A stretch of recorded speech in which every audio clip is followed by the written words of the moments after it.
Assalamualaikum warahmatullahi wabarakatuh. Baiklah, di sini saya akan mempresentasikan apa itu siklus karbon dan siklus hidrologi. Perkenalkan, nama saya Chandra Wijaya. Saya dari Prodi Budidaya Perairan, Fakultas Ilmu Kelautan, Universitas Maritim Raja Ali Haji. Oke, langsung saja kita mulai. Siklus biogeokimia. Biokimia sendiri berasal dari 3 kata, yakni biologi, geologi, dan kimia. Artinya, siklus biogeokimia merupakan suatu proses peredaran unsur-unsur kimia dari lingkungan ke komponen biotik dan kembali lagi ke lingkungannya. Proses ini terjadi secara berulang-ulang dan tidak terbatas. Kemudian, langsung saya, yaitu siklus karbon. Siklus karbon merupakan sirkulasi dan transformasi karbon bolak-balik antara makhluk hidup dan lingkungan.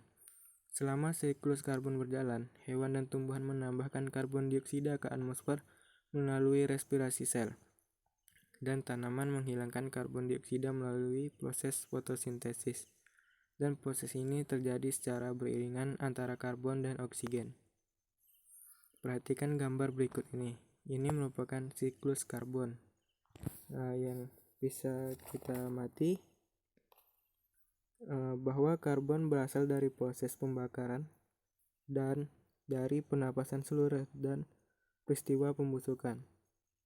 Karbon dioksida yang berkumpul di atmosfer yang kemudian akan ditangkap atau diserap oleh tumbuhan untuk proses fotosintesis atau fiksasi karbon dioksida yang menghasilkan glukosa yang kemudian dimanfaatkan oleh manusia maupun hewan. Selanjutnya adalah siklus hidrologi. Siklus atau sirkulasi air yang berasal dari bumi kemudian menuju ke atmosfer dan kembali lagi ke bumi. Proses ini berlangsung secara terus-menerus. Terbagi menjadi 3 macam siklus hidrologi, yaitu siklus pendek, siklus sedang, dan siklus panjang. Ini merupakan bagian siklus hidrologi sederhana. Dari uap air terjadi proses berubah menjadi udara jenuh uap air dan kemudian berubah menjadi awan. Setelah awan akan terjadi proses hujan atau kembali lagi ke air. Air lalu menguap lagi dan begitulah seterusnya. Ini siklus panjang. Siklus panjang ini terjadi di laut, yaitu air menguap setelah menjadi awan melalui proses kondensasi. Lalu awan tersebut dibawa oleh angin ke tempat yang lebih tinggi di daratan dan terjadilah hujan salju di pegunungan atau gletser yang kemudian kembali lagi ke laut dan dan terus-menerus terjadi seperti itu. Selanjutnya itu siklus sedang. Siklus sedang ini terjadi air yang menguap lalu dibawa oleh angin menuju daratan melalui proses kondensasi, berubah menjadi awan, lalu jatuh sebagai hujan di daratan dan selanjutnya meresap ke dalam tanah, kemudian kembali lagi ke laut melalui sungai.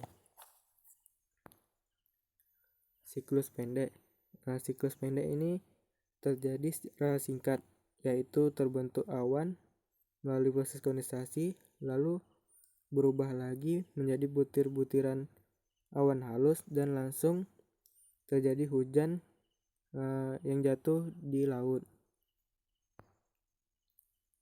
Sekian yang dapat saya sampaikan. Terima kasih atas perhatiannya. Saya mohon maaf atas kekurangan. Saya tutup, wabillahi taufik wal hidayah. Wassalamualaikum warahmatullahi wabarakatuh.